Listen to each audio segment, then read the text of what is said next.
Hello and welcome to the Alumni Series of the Marketing Practice Podcast. Tune in every fortnight when we will be bringing you an interview with one of the alumni from the MDP. Find out where they are today, how the MDP has helped them in their career to date, and some of their fondest memories from their time on the MDP. If you're interested in finding out more about the MDP, check us out on social media.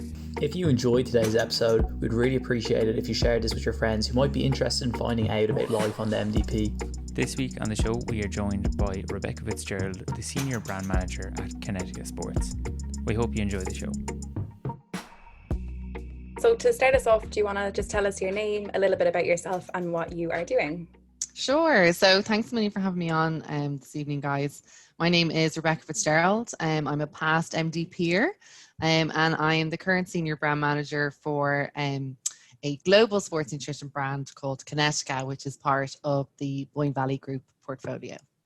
Amazing. Okay, we'll get on to Kinetica later because that sounds really, really interesting. So for now, you mentioned your past MDPer. So I suppose, because we're doing the MDP course ourselves, what made you decide to do it? And what were your expectations going into it? Was there a certain reason that made you decide to do it? Yeah, do you know what? There was quite a few things. So I originally studied law in UCD and had been, oh my God, I definitely didn't take college seriously and major regret when I look back on that. Potentially I would have been this big rich lawyer by now, who knows? But originally I had studied law and I had put no time into it. Came into my final year, was like, oh my God, I really had to get the head down. Ended up getting okay results. So I decided, okay, do you know what? I've always wanted to go to the States. So I did you can do that year after college. You can go, well, you guys can't because COVID, but I was lucky enough to be able to do that. And I went over to Chicago and I was working in law firms over there. And I was working in this particular law firm at the time. And I'd switched halfway through my year to one that was a bit closer to home and when I was living in Chicago. And it was actually an ambulance chaser law firm, if you've ever heard of anything like that. So really the way it works is almost like if someone is in the States, they have a very bad kind of health system set up essentially. And when poor people get sick, they don't have insurance, they're really screwed. So they try and get this social security disability, so to help them pay for their medication, et cetera, et cetera. So my role in that company was to kind of manage the clients. And when someone was really sick, it was actually a good thing for the business because it meant you could get a bigger social, security payout and so on. And it was just a really awful view of the world and really of the States at the time. And it was in and around the time that Obamacare had been brought in. So I got a really kind of disturbing view of what that type of work can be.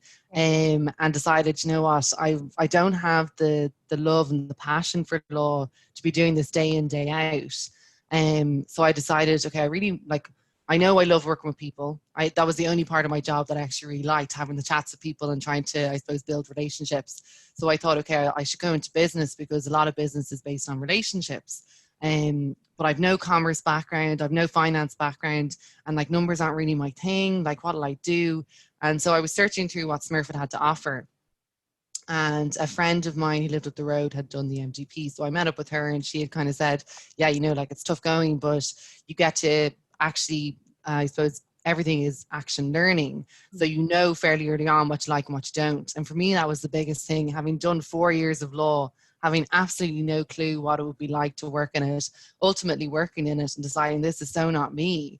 Whereas for this, I could just cut out the middleman completely and actually be working for the year and understand where my passion lies.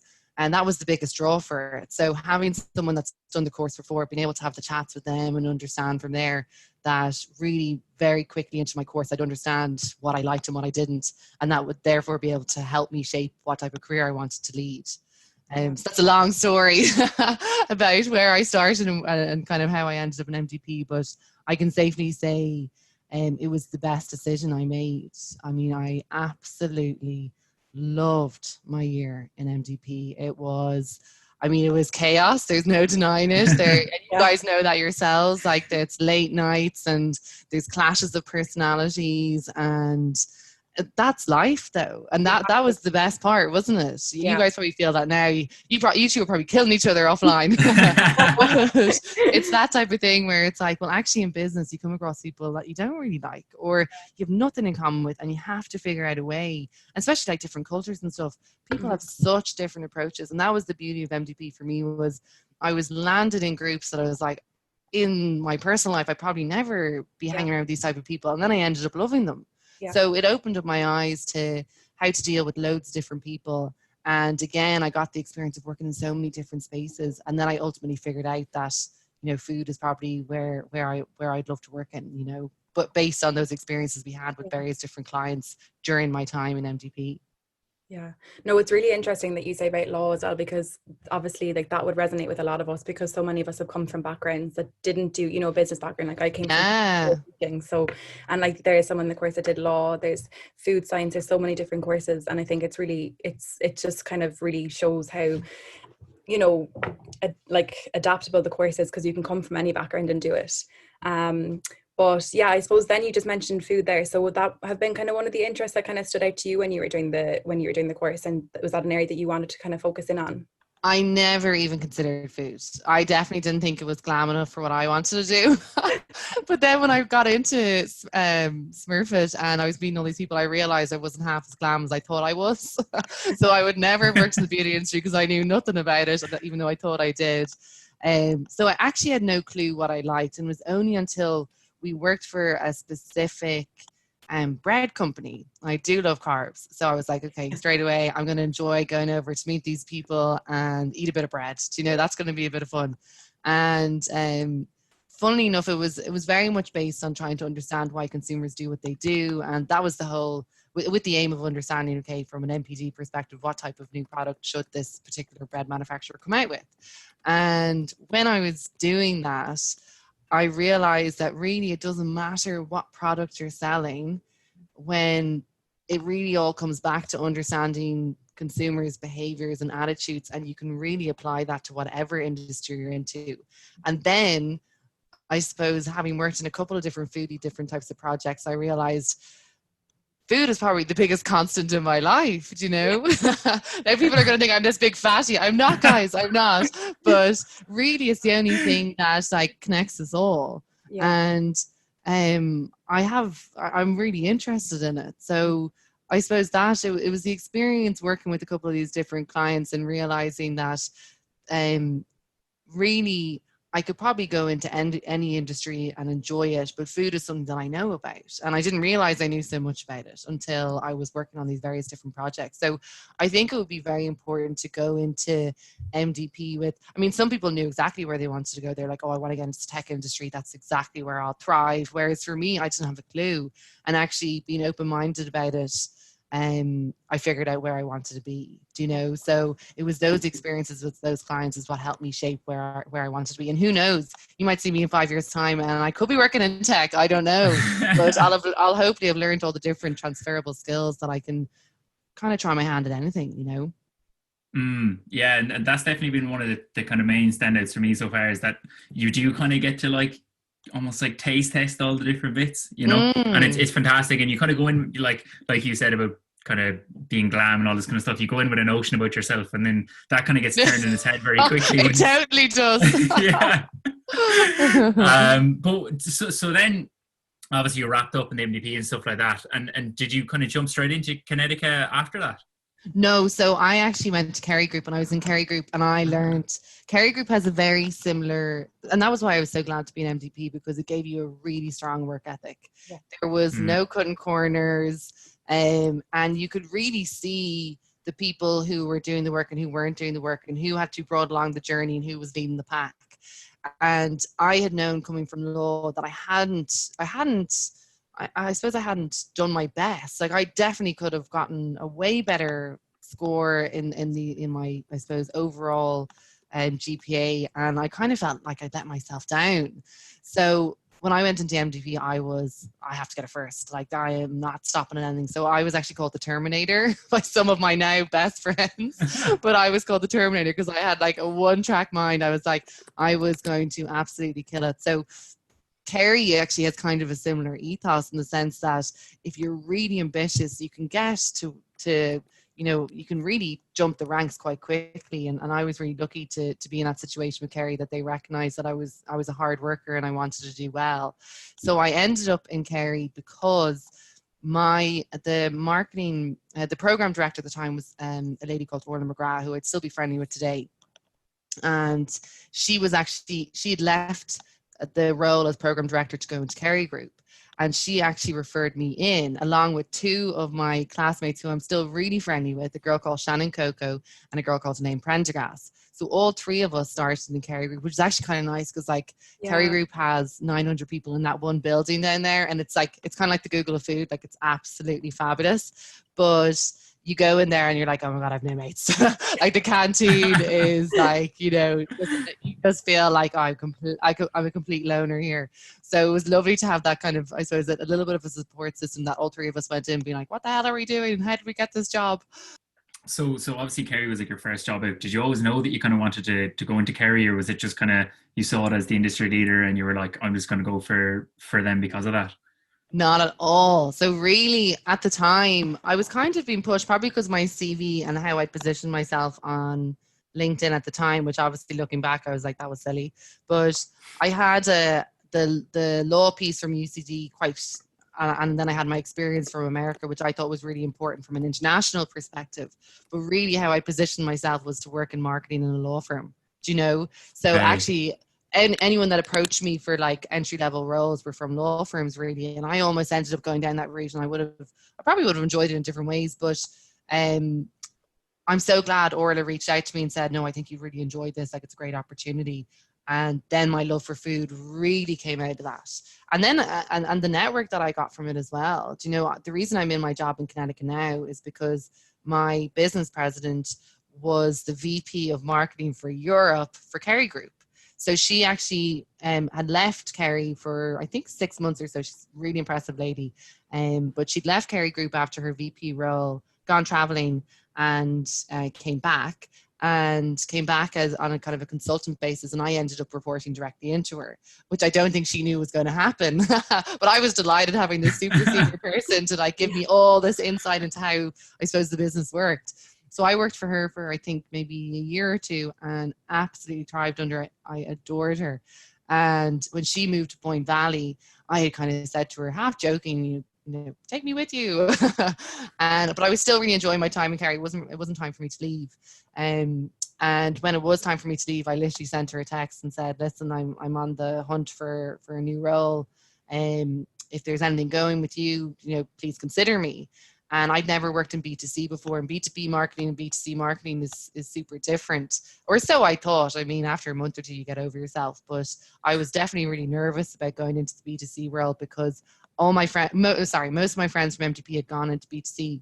Yeah. And used to throw out terminology all the time. And I'd be like, what the heck does that mean? So I'd be sitting there being like, yeah, oh my God, that person's such an idiot to not know that. But like, I didn't have a clue. So going into the B2C world, really, I knew it was the next step for me. I had to do it. Yeah. And what better way to do it than under a boss that I'd worked with before, who kind of would take the chance on me to put me into a senior brand manager role when really, like, I'd no brand experience, you know. Yeah. And so I've been there for a year now. And I have to say the B2C world is savage. I love it. Like, it's very different. I loved everything about my Kerry experience, and I'm loving what I'm doing now as well.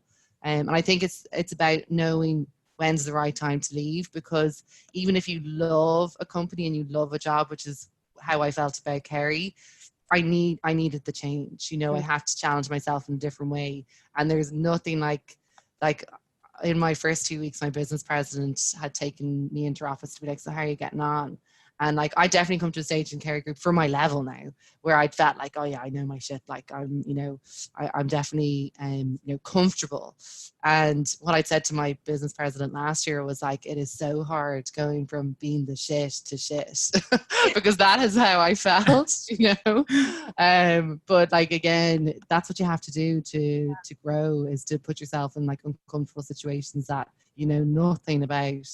And yeah, then I suppose you try and show that you can do it again. Like, think of you guys going into MDP. I'm sure the first 2 weeks where you have to do all the, what's it called? The first 2 weeks, it's Induction. Yeah, I don't know how harsh. Maybe as time has gone on, it's not as harsh as it was when we did it. Like, we had people like nearly getting sick, you know, because you're put on the spot so much, and we still have gas stories from it. But you guys know yourself, in the first couple of weeks of entering into like your new course or whatever, you're so out of your comfort zone. You don't know what you're doing, and also an MDP, like. Again, I don't know how strict your dress code is now, but when we started, like, I was wearing the weirdest outfits for the first 2 weeks. I don't know what I was wearing. Your khaki pants and blazers. Like, to this day, one of the lads from the course still says, remember those cowboy trousers you wore? It's like, please, like, get it. Like, just let that memory die, please. But yeah, sorry, I went on a tangent there for you guys now. No, you're fine. No, it's really interesting to see how you kind of went from Kerry to Kinetica, and even as the opportunity arose for you to kind of, you know, you messaged that woman, you said, and like, that's great to have those connections. So, and she's ex Smurfit as well. So she didn't do MDP, but she was in SEMS and in the, I think it's the international business side of things. So the Smurfit network is super important. Like, I would definitely always try and keep in touch with. I'm best friends with some of my current, with my classmates still. But the Smurfit network, like, I know a couple of people who've gone abroad and have reached out to people based on their LinkedIn because they've been in Smurfit. Like, it's a serious network to have. Yeah, exactly. Yeah. I suppose then, just in like taking into account the MDP, how do you think that has kind of contributed to your like career development, you know, be it in Kerry or Kinetica, or where you see yourself going as well? Sorry, can you say the start of that question again? So just how do you think like the MDP has contributed to your career development, and, you know, where you are now and where you were with Kerry Group and where you see yourself going as well? I definitely think before I went to MDP, I feel like I never actually like met my full potential. This is going to get too deep. Does anyone have a tissue? No, but I definitely feel like whenever it came to like a big moment, like even the leaving cert, like, I did grand. I totally coasted by. I'm not a thicko. Like, I can, you know, I'm fairly good at I was fairly good at coasting by because I have the smarts to do that, but I could have done way better than I did. When it came to even like sporting achievements, when it came to a big final, when I never seemed to perform as good as I had in training or in anything like that. And I don't know what it was about that moment for me going into MTP, but it was sometimes people are so afraid of failing, they don't want to say what they want to achieve. And actually from day one of Smurfit, I said, I want to get a 1-1. And I was very open about it. Yeah. And that almost put the pressure on for me to, I suppose, put myself out there and constantly challenge myself. And for me, MDP actually put me in a situation where I was put in so many uncomfortable situations where I was put on the spot. I was asked to stand up and present for like 30 seconds on, say, some political leader. I didn't have a clue about politics before I went into MDP either. Didn't have a clue about anything important in the world. And MDP gave me that too, I suppose the need to understand what's actually happening in the world and how it impacts, I suppose, everything around us. But for me, the MDP made me have an amazing work ethic, really good on the teamwork side of things, and good at, sorry, my team will probably watch this and be like, no, you're not. I think I have these qualities. But I think I'm good at bringing everyone in the group on whatever journey it is we need to go on, whether you're the shy person that has these ideas that doesn't want to pipe up, or you're the really loud one in the group that's talking too much. I think I'm pretty good at being like, okay, you've said your bit, and now, and sorry, I'm saying this now as I'm blabbing on, but where's my self-awareness? Oh, that was actually another thing MDP gave me was self-awareness. Yeah.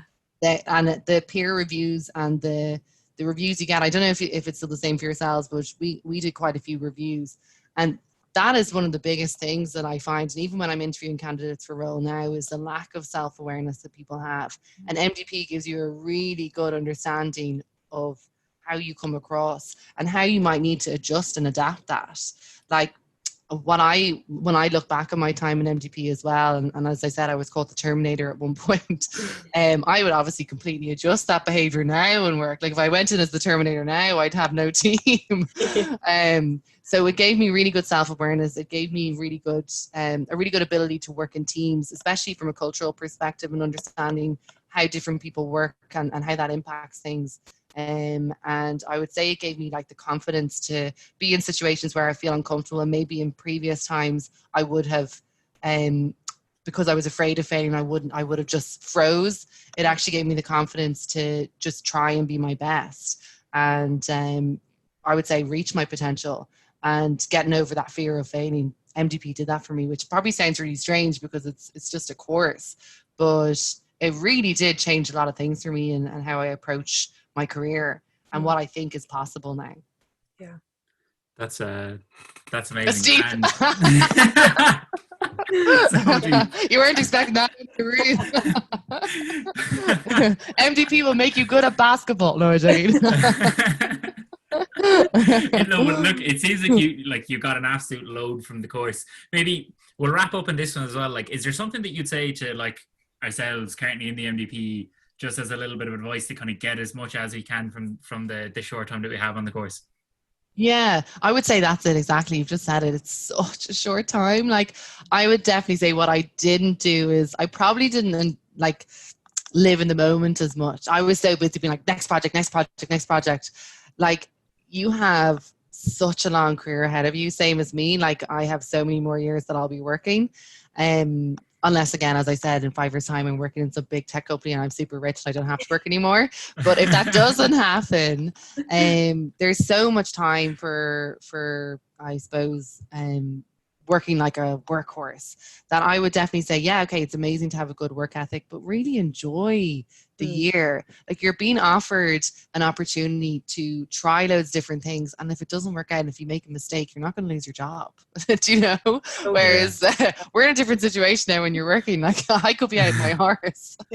But like, take the opportunity to learn as much as you can. And my approach was always to so say, for example, you guys have your, I think they were called the MMM meetings, or the Monday meetings, or whatever it is. And I think on Friday, I can't remember if it was Mondays or Fridays, but there's always a section of that allocated to a personal presentation that people had to do. And my approach was always like, okay, if Jack has done this week, what am I going to do that's different to what he's done? How can I show that I'm different? And that is the approach that I take with work as well. If we've done something in 2020, well, how can we do it better and different this year? It's always about trying to improve yourself. So my 2 bits of advice would be, enjoy it and take the opportunity to learn and make mistakes and not lose your job over it. And the second piece would really to be, I suppose, around differentiating yourself, because at the end of the day, as much as like you have to think of yourself as like you're competing for the jobs market when it comes out of this. So what makes you different? And I didn't say this up, but the third piece was the self-awareness piece. Like, that is, I mean, that was one of the best things that I got from MDP, is actually understanding my flaws and not being, I suppose, saying that I don't have them, but embracing them and figuring out how to manage them. Okay. Is that enough? Is that enough, guys? Loads. Listen, Rebecca, just on behalf of myself and Ash and the whole MDP, thanks so much for coming on. I really enjoyed that. That was really good fun. And I'm sure anybody listening has gotten some value from that. So thanks very much. We'll leave it there. Good. Okay, no problem, guys. Lovely to see you.